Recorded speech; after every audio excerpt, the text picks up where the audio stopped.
是有打匈奴的啦，诸葛孔明连孙武打曹操嘛，打曹魏的，也会打金兵的。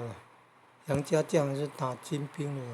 北宋主要是对抗辽，南宋对抗金。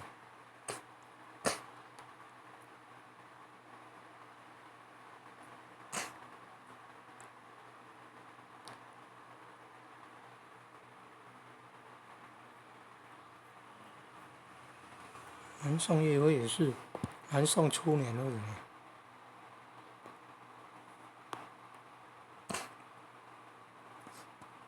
北宋主要是对付辽，南宋主要对付那个金啊，后来有蒙古人嘛。南宋末年三杰对抗蒙古人，对抗那个元的蒙古。唐朝张巡呢对抗安史之乱的，对抗安禄山史思明安史之乱的。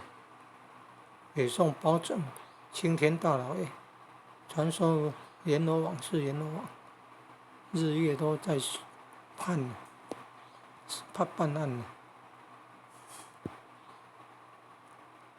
很有名的审判官。伏魔真经也讲到很多历史人物。